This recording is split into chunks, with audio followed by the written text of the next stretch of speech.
1. 지옥에서 시작된 역전 드라마. 서울 구로구 고시텔 골목. 곰팡이가 핀 벽지와 새어나오는 하수구 냄새가 진동하는 이평도 안 되는 방. 68세 김순자는 편의점에서 사온 김밥 하나를 반으로 나누어 플라스틱 접시에 올려놓는다. 오늘도 아들 정우가 올 거라는 희망을 품고서. 하지만 시계 바늘은 이미 밤 11시를 넘어섰고 아들은 여전히 나타나지 않는다. 순자의 손은 관절염으로 비틀어져 있고 무릎은 오래전부터 아파서 제대로 걸을 수도 없다.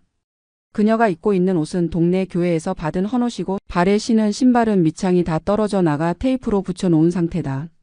이런 참혹한 모습으로도 아들만 바라보며 하루하루를 버텨왔다.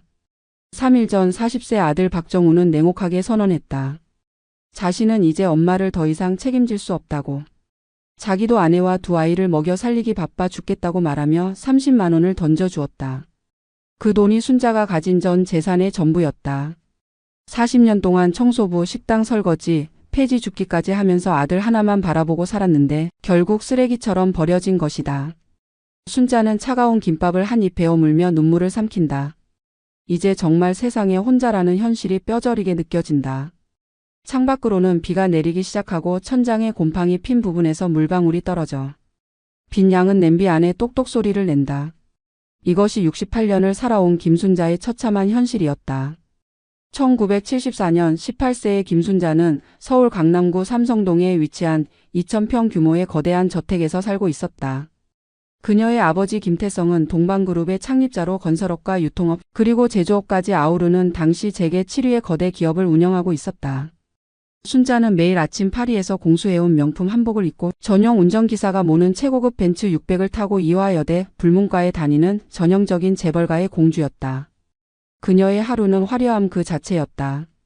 아침에는 개인 요리사가 만든 한정식을 먹고 오후에는 승마클럽에서 말을 타거나 골프를 쳤다.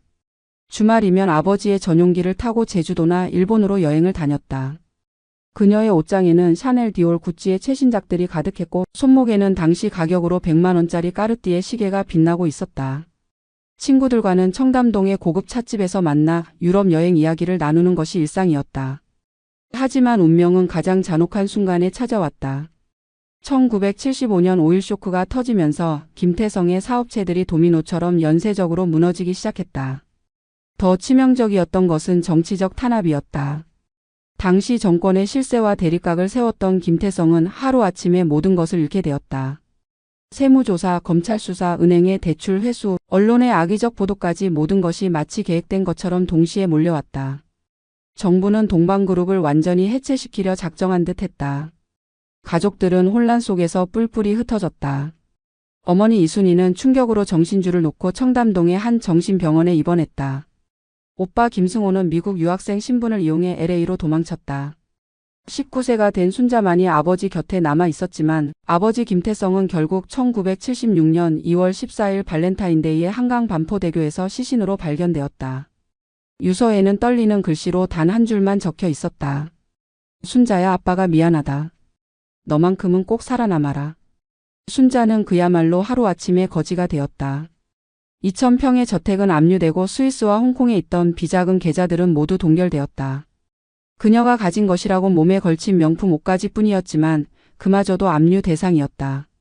어제까지 함께 파티를 즐기던 친구들은 모두 등을 돌렸고 친척들마저 연락을 끊어버렸다. 재벌가의 공주에서 한순간에 노숙자 신세로 전락한 것이다. 20세의 순자는 경기도 평택의 한 돼지 농장에서 일하던 박정우라는 남자와 만났다. 키 175cm의 건장한 체격의 그는 순자의 과거를 전혀 모른 채 그녀의 순수함과 아름다움에 반해 청혼했다. 순자에게는 그가 인생의 마지막 희망이자 구원자였다. 둘은 1977년 평택의 작은 교회에서 결혼식을 올렸고 1985년에 아들 박정우를 낳았다. 하지만 남편 박정우는 점점 과도한 음주와 도박에 빠져들기 시작했다. 순자가 남의 집 청소부로 일해서 번 30만 원도 식당에서 설거지를 해서 번 40만 원도 모두 경마장과 화투판에서 탕진해버렸다. 남편은 술을 마시면 폭력을 휘둘렀고 순자를 사기꾼의 딸이라고 모욕했다. 1992년 겨울 정우가 7세 되던 해 박정우는 소주 2병을 마신 후 음주운전을 하다가 국도변 전봇대에 머리부터 박혀 즉사했다. 순자는 또다시 세상에 홀로 남겨졌다. 그때부터 순자의 진짜 생지옥이 시작되었다. 아들 하나만은 제대로 키우겠다는 일념으로 새벽 4시부터 밤 12시까지 온갖 굳은 일을 다 했다. 대형마트 청소 24시간, 편의점 야간 알바, 폐지와 고철 줍기, 아파트 경비실 야간 근무까지 안 해본 일이 없었다. 그녀의 손가락은 독한 세제에 짓물러 터져나갔고 무릎은 하루 종일 걸레질을 하느라 완전히 망가져 버렸다. 얼굴은 고단함에 주름살이 깊게 패였고 머리카락은 새하얗게 새어버렸다. 하지만 아들만큼은 절대 대학에 보내겠다는 신념으로 버텨냈다. 정우는 어머니의 처절한 희생을 당연하게 여기며 자랐다. 명문대학교 경영학과에 진학하고 대기업에 취업한 후에도 매달 어머니에게서 받는 50만 원의 용돈을 당연한 권리라고 생각했다. 결혼 후에도 아내 민지와 두 아이의 양육비까지 어머니에게 손을 벌렸다. 그리고 마침내 68세의 순자를 고시텔에서 쫓아내며 냉혹하게 선언했다. 이제 그만 독립하라고. 하지만 아무도 몰랐다. 이 비참한 노파가 곧 대한민국 최고의 재벌이 될 운명이라는 것을. 50년 만에 기적적인 역전. 2024년 3월 15일 오전 10시 순자가 혼자 라면을 끓여 먹고 있을 때 현관문을 두드리는 소리가 들렸다. 문을 열자 50대 초반의 정장 차림 남성이 서 있었다. 그의 손에는 고급 가죽 서류 가방이 들려 있었고 명함을 건네며 정중하게 인사했다. 법무법인 대성의 변호사 이민호라고 자신을 소개하면서 김순자 할머니가 맞는지 확인했다. 순자는 깜짝 놀랐다. 자신 같은 거지에게 변호사가 찾아올 이유가 전혀 없었기 때문이다. 혹시 아들이 무슨 사고라도 쳤나 하는 불안한 마음으로 그를 방 안으로 들였다. 이민호 변호사는 낡은 방 안을 둘러보며 안타까운 표정을 지었다. 그리고 조심스럽게 순자의 부친인 김태성 회장에 대해서 기억하는지 물어봤다. 순자의 얼굴이 창백해졌다. 50년 동안 입 밖에 내지 않았던 아버지의 이름이 갑자기 튀어나온 것이다. 그녀는 떨리는 목소리로 기억한다고 대답했지만 그건 다 옛날 일이라고 말했다. 이민호 변호사는 서류 가방에서 두꺼운 파일을 꺼내며 놀라운 사실을 설명하기 시작했다. 1976년 김태성 회장이 돌아가시기 전에 비밀리에 여러 부동산과 주식을 신탁회사에 맡겼다는 것이다. 그리고 그 재산들이 50년이 지나면 합법적인 상속인에게 돌아가도록 유언을 남겼다는 것이다. 당시에는 정치적 탄압 때문에 공개할 수 없었지만 이제야 모든 법적 절차가 완료되었다는 설명이었다. 순자는 믿을 수 없다는 표정으로 변호사를 바라봤다. 이민호는 더욱 구체적으로 설명했다. 현재 강남구 청담동 일대의 토지 15,000평과 여의도 금융단지의 빌딩 3개동 그리고 삼성전자와 현대자동차 주식 150만 주가 순자의 소유로 확정되었다는 것이다. 현재 시세로 계산하면 약 4,500억 원 상당이라고 했다. 순자는 현기증이 날 정도로 충격을 받았다. 4,500억 원이라는 숫자는 그녀가 평생 상상해본 적도 없는 천문학적인 금액이었다. 변호사는 더욱 놀라운 사실을 알려줬다. 아버지가 스위스 은행에 비밀리에 예치해 두신 2억 달러도 있다는 것이었다. 현재 환율로 약 2,600억 원 정도였다. 총 재산 규모가 7,100억 원에 달한다고 했다. 이민호 변호사는 법적 서류들을 하나하나 설명해 주었다. 모든 것이 완벽하게 합법적이었고 이미 대법원의 최종 판결까지 받은 상태였다. 50년 전 아버지 김태성이 딸을 위해 마련해둔 마지막 선물이었다. 그는 자신이 죽더라도 언젠가 순자가 이 재산으로 다시 일어설 수 있기를 바랐던 것이다. 하지만 순자는 쉽게 받아들일 수 없었다. 자신 같은 사람이 그런 큰 돈을 받을 자격이 있는지 의심했다. 자신은 그냥 청소부였다고 말했다. 이민호 변호사는 단호하게 대답했다.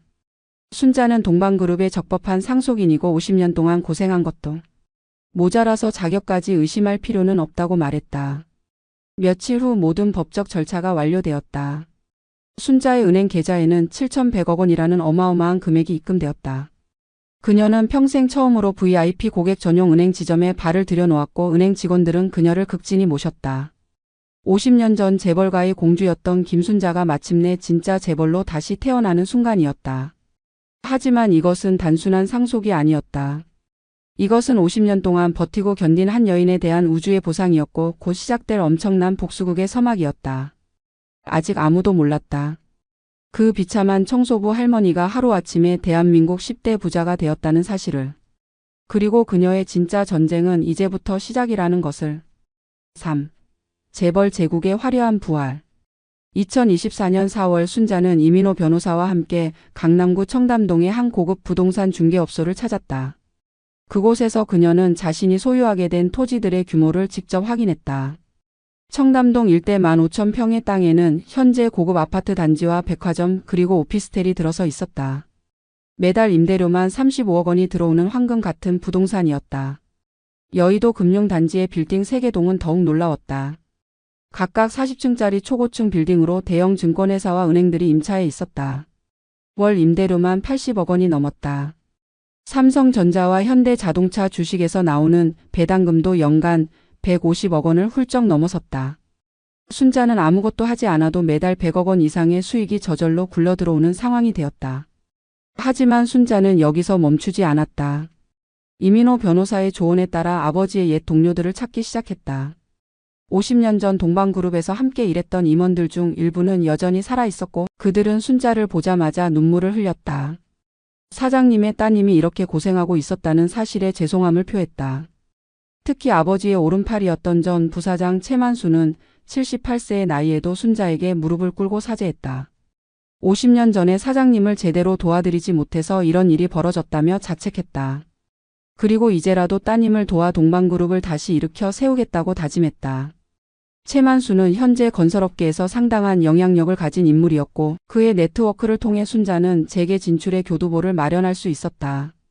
2024년 6월 순자는 공식적으로 동방홀딩스라는 지주회사를 설립했다.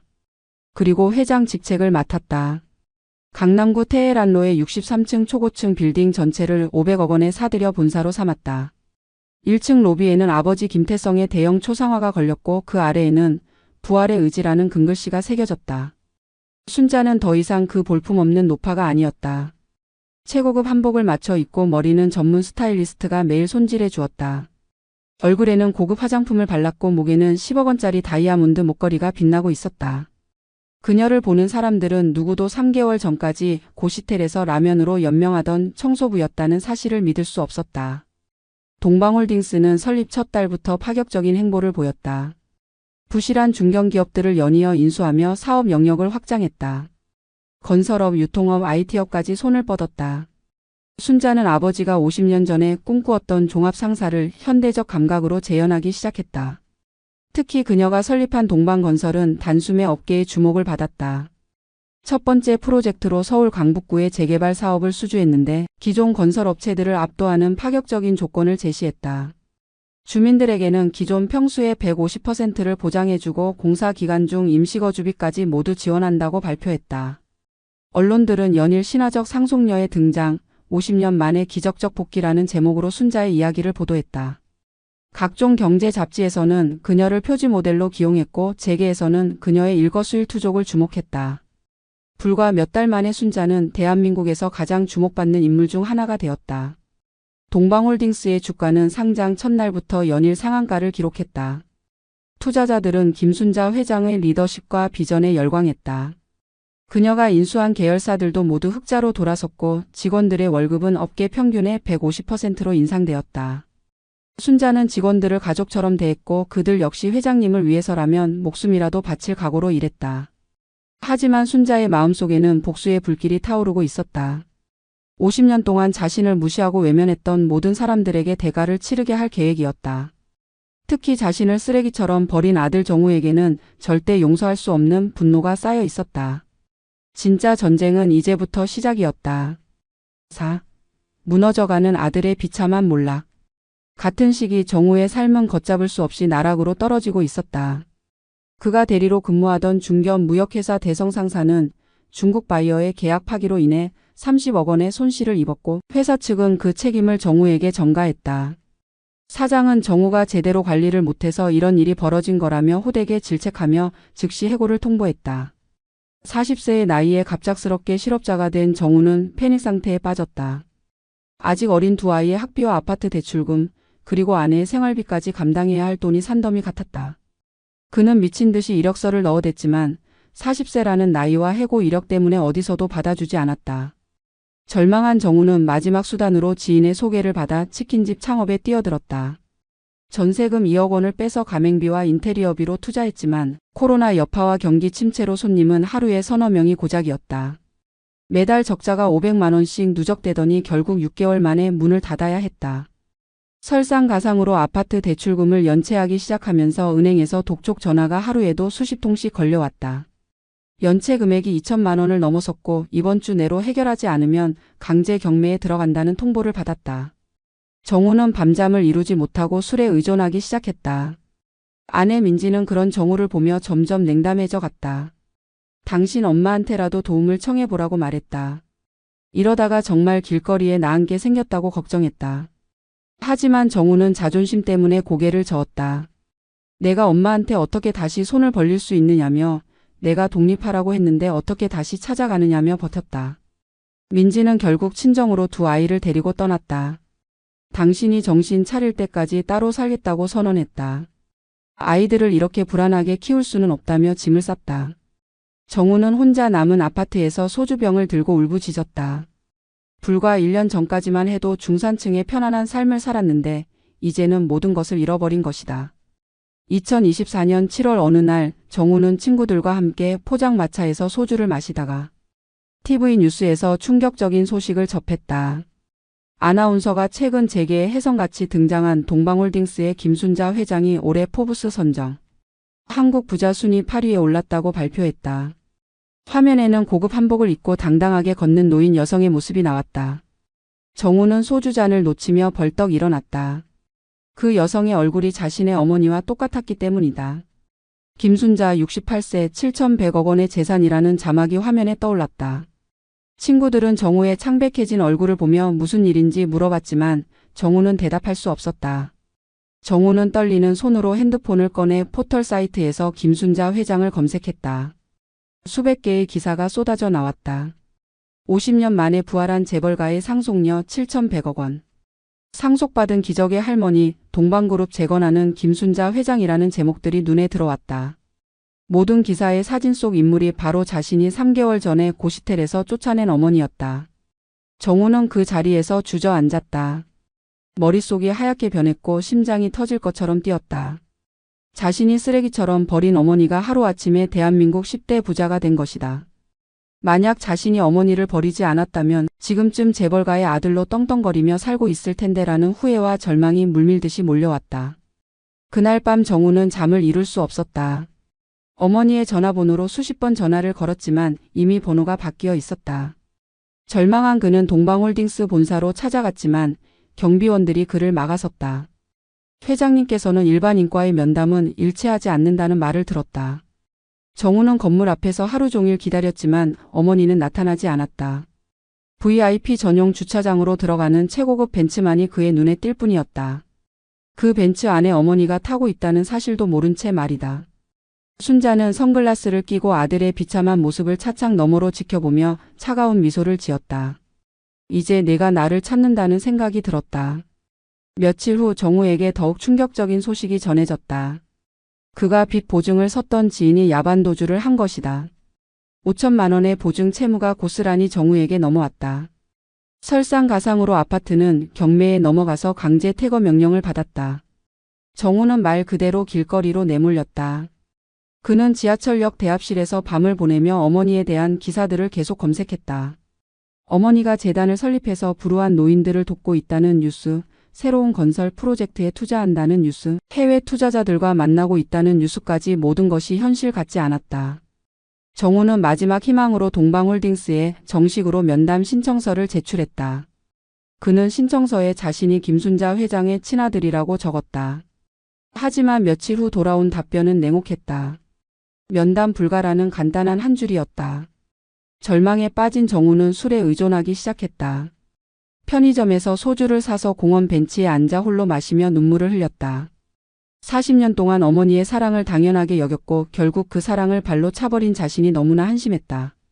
하지만 이미 늦었다. 어머니는 더 이상 그 가난하고 무력한 김순자가 아니었다. 차가운 대면, 무너지는 자존심. 2024년 9월 정우는 마침내 어머니를 만날 수 있는 기회를 얻었다. 동방홀딩스에서 주최하는 자선 행사가 있다는 소식을 듣고 그는 행사장인 롯데호텔 크리스탈 볼룸으로 향했다. 입구에서는 보안 요원들이 삼엄하게 경비를 서고 있었고 초대받지 않은 사람은 절대 입장할 수 없었다. 정우는 호텔 로비에서 3시간 동안 기다렸다. 마침내 행사가 끝나고 사람들이 나오기 시작했을 때 그는 어머니를 발견했다. 순자는 수천만 원짜리 한복을 입고 다이아몬드 목걸이를 걸고 있었다. 그녀의 주위에는 재계 인사들과 정치인들이 둘러싸고 있었고 모두들 그녀에게 깍듯이 인사를 드리고 있었다. 정우는 용기를 내어 어머니에게 다가갔다. 하지만 보안 요원들이 그를 가로막았다. 그는 큰 소리로 외쳤다. 자신이 김순자 회장의 아들이라고 꼭 만나야 할 일이 있다고 말했다. 주변 사람들이 모두 그를 쳐다보기 시작했고 웅성거리는 소리가 들렸다. 순자는 천천히 정우를 바라보았다. 그녀의 눈에는 더 이상 모정이라고는 찾아볼 수 없었다. 차갑고 무표정한 시선이었다. 그녀는 보안 요원에게 정우를 별실로 데려가라고 지시했다. 10분 후 순자가 별실에 나타났다. 정우는 어머니를 보자마자 무릎을 꿇고 울기 시작했다. 자신이 잘못했다고 어머니를 버린 것이 인생 최대의 실수였다고 빌어댔다. 그는 어머니에게 다시 아들로 받아달라고 가족으로 살고 싶다고 애원했다. 코와 눈물로 범벅이 된 그의 모습은 처참했다. 하지만 순자의 표정은 조금도 움직이지 않았다. 그녀는 냉정하게 말했다. 자신에게는 이미 아들이 없다고. 40년 전에 죽었다고. 정우가 자신을 버렸을 때 모든 것이 끝났다고 선언했다. 그리고 이제 돈 때문에 찾아왔다면 더 이상 어머니라고 부르지 말라고 경고했다. 정우는 절망적으로 소리쳤다. 돈이 아니라 정말 어머니가 그리웠다고 가족의 정을 되찾고 싶다고 호소했다.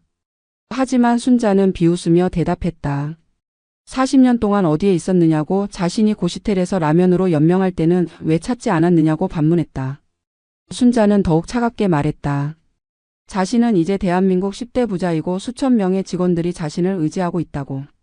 그런 자신에게 40년 동안 핍박한 사람이 와서 가족이라고 말하는 것은 모독이라고 했다. 그리고 앞으로 자신 주변에 나타나면 법적 조치를 취하겠다고 경고했다. 정우는 바닥에 엎드려 울부짖었지만 순자는 돌아서서 나가버렸다. 그녀의 뒷모습은 더 이상 자신이 알던 그 연약한 어머니가 아니었다. 권력과 부를 손에 쥔 차가운 여제의 모습이었다. 정우는 그날 밤 한강 다리 위에서 투신을 고민할 정도로 절망에 빠졌다. 그 후 정우는 완전히 폐인이 되어버렸다. 술에 찌들어 살며 노숙자 신세로 전락했다. 과거에 자신을 무시했던 사람들이 이제는 그를 손가락질했다. 재벌 어머니를 버린 폐륜아라는 소문이 퍼지면서 그는 사회에서 완전히 매장되었다. 하지만 이것은 순자의 복수극의 시작에 불과했다. 그녀는 40년 동안 쌓인 분노를 조금씩 풀어놓을 계획이었다. 아들뿐만 아니라 자신을 무시했던 모든 사람들에게 대가를 치르게 할 것이었다. 진짜 지옥은 이제부터 시작이었다. 6. 냉혹한 복수의 시작. 순자와의 만남에서 완전히 거절당한 정우는 더욱 처참한 나락으로 떨어졌다. 그는 친구들에게마저 손을 벌렸지만 모두들 그를 피하기 시작했다. 소문이 퍼지면서 그가 어머니를 버렸다가 재산을 노린다는 이야기가 돌았기 때문이다. 사람들은 그를 폐륜아라고 손가락질했다. 한편 순자는 본격적으로 자신만의 복수를 시작했다. 그녀는 정우가 다니던 회사들의 모기업을 하나씩 인수해 나갔다. 정우를 해고했던 대성 상사의 모에 쌓인 대성그룹을 적대적 인수합병으로 집어삼켰다. 그리고 그 회사의 사장을 즉시 해고하고 새로운 경영진을 투입했다.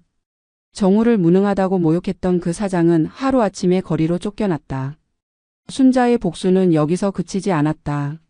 정우의 전 아내 민지가 다니는 회사도 순자의 타겟이 되었다. 민지는 대형 백화점에서 명품 브랜드 매니저로 일하고 있었는데 순자는 그 백화점의 대주주가 되었다. 그리고 명품 브랜드 전체를 철수시키며 민지의 부서를 해체해버렸다. 민지는 갑작스러운 해고 통보에 충격을 받았다. 더욱 충격적인 것은 업계 어디서도 그녀를 받아주지 않는다는 사실이었다. 순자가 은밀히 압력을 가했기 때문이다. 결국 민지는 시급 9,000원짜리 편의점 알바를 할 수밖에 없었다. 두 아이를 키우며 편의점에서 밤늦게 일하는 민지의 모습은 과거 순자의 모습과 너무나 닮아 있었다. 순자는 또한 정우의 학창시절 친구들과 직장 동료들까지 추적했다. 그들 중에서 과거의 정우 어머니를 무시하거나 가난하다고 놀렸던 사람들을 하나하나 찾아냈다. 그리고 그들의 회사의 투자를 철회하거나 거래를 중단하거나 경쟁업체를 밀어주는 방식으로 타격을 가했다. 특히 정우의 대학 동창이자 절친이었던 이상우는 순자의 집중적인 공격을 받았다. 상우는 과거에 정우 집에 놀러와서 순자를 보고 왜 이렇게 초라한 어머니를 두고 사는지 놀렸던 적이 있었다. 순자는 그 기억을 정확히 가지고 있었고 상훈이 운영하던 작은 IT 회사에 치명적인 타격을 가했다.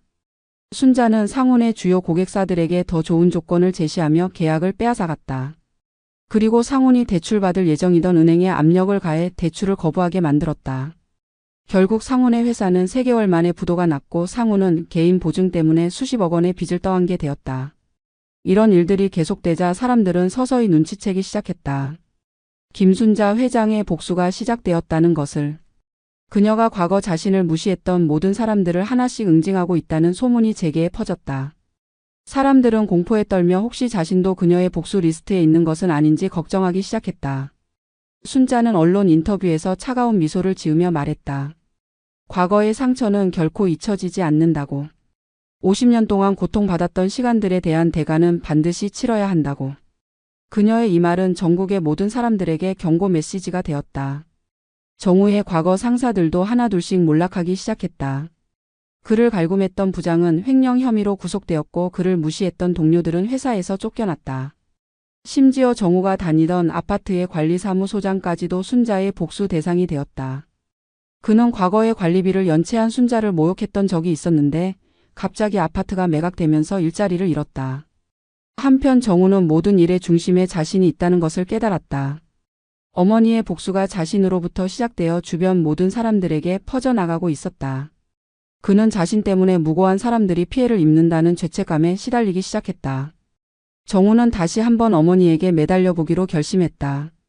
이번에는 단순히 자신의 구제가 아니라 무고한 사람들을 위해서라도 어머니의 복수를 멈춰달라고 부탁하려 했다. 하지만 과연 순자가 그의 말을 들어줄까? 50년 동안 쌓인 분노와 원한이 그렇게 쉽게 사라질까? 7. 진정한 용서와 새로운 시작. 2024년 12월 순자의 복수는 절정에 달했다. 정우와 관련된 수십 명의 사람들이 그녀의 손에 의해 몰락했고 재계는 그녀의 무서운 힘을 실감하고 있었다. 하지만 순자 자신도 복수를 하면 할수록 마음이 더욱 공허해진다는 것을 느끼고 있었다. 어느 날 순자는 우연히 길에서 어린 손자들을 만났다. 정우의 두 아들인 10살 박준호와 8살 박민호였다. 아이들은 할머니를 알아보지 못했지만 순자는 그들의 순수한 눈빛을 보며 마음이 흔들렸다. 아이들은 추운 겨울 날씨에도 얇은 옷을 입고 있었고 어머니 민지가 편의점에서 일하는 동안 혼자 놀고 있었다. 순자는 은밀히 손자들의 생활을 관찰했다. 아이들은 아버지 정우가 알코올 중독으로 방황하고 있다는 것도 모르고 어머니가 생계를 위해 고군분투한다는 것도 모르고 있었다. 그저 가족이 다시 합쳐지기를 바라며 천진무구하게 웃고 있었다. 그때 순자는 깨달았다. 복수는 결국 무고한 아이들에게까지 상처를 주고 있다는 것을. 자신이 50년 전에 느꼈던 그 절망과 아픔을 다음 세대에게까지 물려주고 있다는 것을. 복수를 통해 얻은 것은 일시적인 만족감뿐이었고 진정한 평화는 찾을 수 없었다. 2025년 1월 1일 새해 첫날에 순자는 중대한 결심을 했다. 그녀는 동방재단이라는 거대한 자선재단을 설립했다. 재단의 목적은 가난하고 버려진 노인들 그리고 어려운 환경의 아이들을 돕는 것이었다. 순자는 자신의 재산 중 5천억 원을 재단에 출연했다. 재단의 첫 번째 사업은 전국의 독거노인들을 위한 무료 요양시설 건립이었다. 순자는 직접 시설을 돌아다니며 노인들과 대화를 나눴다. 그들 중 많은 이들이 자신과 같은 아픔을 가지고 있었다. 자식들에게 버림받고 사회로부터 외면받은 상처들을 말이다. 두 번째로는 한부모 가정의 아이들을 위한 교육 지원 사업이었다. 순자는 민지와 손자들에게도 은밀히 도움을 주기 시작했다. 민지가 모르게 아이들의 학비와 생활비를 지원하고 더 좋은 일자리를 구할 수 있도록 도왔다. 그리고 마침내 2025년 2월 순자는 정우와 마지막 만남을 가졌다. 장소는 아버지 김태성의 묘소였다. 정우는 어머니가 자신을 부른다는 연락을 받고 떨리는 마음으로 찾아왔다. 50년 동안 방치되었던 묘소는 순자에 의해 깨끗하게 정리되어 있었다. 순자는 정우에게 말했다. 복수는 이제 끝났다고. 하지만 그것이 용서를 의미하는 것은 아니라고. 정우가 저지른 폐륜은 용서받을 수 없지만 무고한 손자들만큼은 보호하겠다고. 그리고 정우 자신도 진정으로 참여한다면 새로운 기회를 주겠다고 말했다. 정우는 아버지의 묘 앞에서 눈물을 흘리며 진심으로 사죄했다. 40년 동안 어머니를 괴롭혔던 것, 결정적인 순간에 등을 돌렸던 것, 그 모든 것에 대해 무릎을 꿇고 빌었다. 순자는 그런 아들을 말없이 바라보았다. 순자는 정우에게 마지막 조건을 제시했다. 자신의 재단에서 일하며 진정한 봉사를 배우라는 것이었다. 돈을 받지 말고 명예도 바라지 말고 오직 어려운 사람들을 도우며 속죄하라는 것이었다. 정우는 기꺼이 그 조건을 받아들였다. 그 후 1년 동안 정우는 동방재단에서 최하급 직원으로 일했다. 독거노인들의 식사를 준비하고 시설을 청소하고 밤늦게까지 힘든 일을 마다하지 않았다. 그 과정에서 그는 어머니가 평생 겪었던 고통을 조금이나마 이해하게 되었다. 크리스마스에 순자는 마침내 정우와 민지 그리고 두 손자들을 자신의 저택으로 초대했다. 가족이 한자리에 모인 것은 3년 만이었다. 순자는 손자들에게 선물을 주며 할머니가 여러분을 사랑한다고 말했다. 그리고 앞으로 가족 모두가 함께 행복하게 살 수 있기를 바란다고 했다. 하지만 순자의 마음속에는 여전히 상처가 남아 있었다. 완전한 용서는 아니었다. 그저 다음 세대를 위한 현명한 선택이었을 뿐이다. 그녀는 손자들이 자라서 할머니의 진짜 이야기를 들었을 때 부끄럽지 않은 어른이 되어 있기를 바랐다. 순자는 이제 70세가 되었다. 그녀의 동방홀딩스는 대한민국 5대 그룹으로 성장했고 동방재단은 전국에서 가장 큰 자선단체가 되었다. 매년 수만 명의 독거노인과 소외계층 아이들이 재단의 도움을 받고 있다. 순자는 종종 재단 시설을 돌아다니며 노인들과 대화를 나눈다. 그들은 대부분 자신과 같은 상처를 가지고 있다. 자식들에게 버림받고 세상으로부터 외면받은 아픔들을 말이다. 하지만 재단에서만큼은 그들도 존중받고 사랑받는다는 것을 느낄 수 있다. 어느 날 한 할머니가 순자에게 물었다. 왜 이렇게 자선사업에 헌신하는지. 순자는 조용히 대답했다. 자신도 한때는 버려진 사람이었기 때문이라고. 그때의 고통을 아는 사람만이 진정으로 다른 사람의 아픔을 이해할 수 있다고. 정우는 이제 재단의 중간 관리자가 되었다. 그는 더 이상 과거의 오만한 모습이 아니었다. 매일 어려운 사람들을 도우며 자신의 잘못을 속죄하고 있다. 민지도 재단에서 사회복지사로 일하기 시작했고 두 아이들은 할머니의 사랑 속에서 건강하게 자라고 있다. 하지만 가장 큰 변화는 순자 자신에게 일어났다. 복수에 사로잡혀 있을 때는 느끼지 못했던 진정한 평화를 찾기 시작한 것이다. 돈과 권력으로는 채울 수 없었던 마음의 공허함이 조금씩 메워지고 있었다. 연말에 순자는 전 재산의 90%를 동방재단에 기부한다고 발표했다. 약 6천억 원에 달하는 천문학적인 기부였다. 그녀는 기자회견에서 말했다.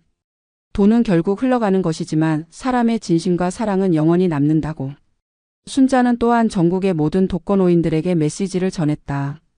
비록 자식들에게 버림받았다고 해도 절망하지 말라고. 여러분은 혼자가 아니라고. 세상에는 여러분을 사랑하고 존중하는 사람들이 있다고 말했다. 그녀의 이야기는 전국적으로 화제가 되었다. 많은 사람들이 순자의 삶에서 희망을 찾았다. 특히 어려운 상황에 처한 노인들과 한부모 가정들에게는 커다란 위로가 되었다. 아무리 절망적인 상황이라도 포기하지 않으면 기적이 일어날 수 있다는 희망을 주었다.